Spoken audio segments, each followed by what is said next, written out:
People with disabilities need rehabilitation services to address functioning problems. However, COVID-19 pandemic restricted face-to-face rehabilitation services due to social distancing and contact restrictions.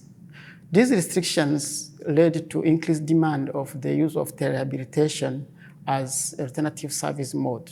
Telerehabilitation uses telecommunication technology such as computers and phones to deliver rehabilitation services at a distance. This is done through video consultations, virtual exercises, and progress monitoring. Research has shown that telerehabilitation is as good as face-to-face therapy in certain conditions.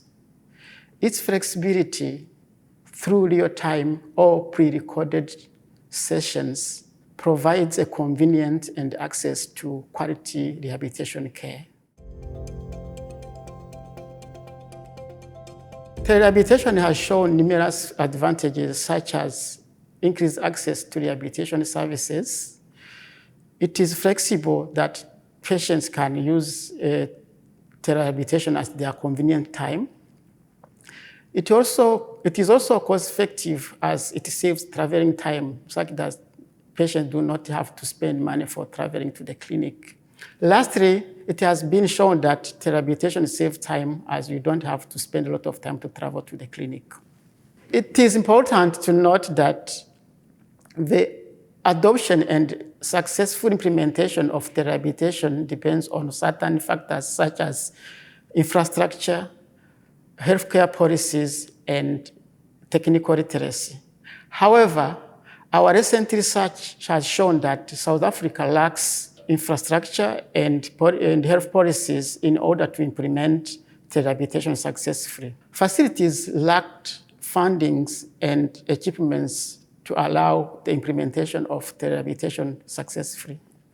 Although rehab professionals demonstrated positive attitudes towards integrating telerehabilitation into existing service delivery, they often lack technical knowledge and skills to implement telerehabilitation successfully, as traditionally they have not been taught how to use telerehabilitation in their university years. Patients also demonstrated resistance to change due to technology literacy and access. There was also a challenge of communication-related issues such as lack of internet or slow internet, lack of suitable devices to allow the use of telerehabilitation. Also, load shedding in South Africa appeared to be a very serious problem that interrupted the telerehabilitation services.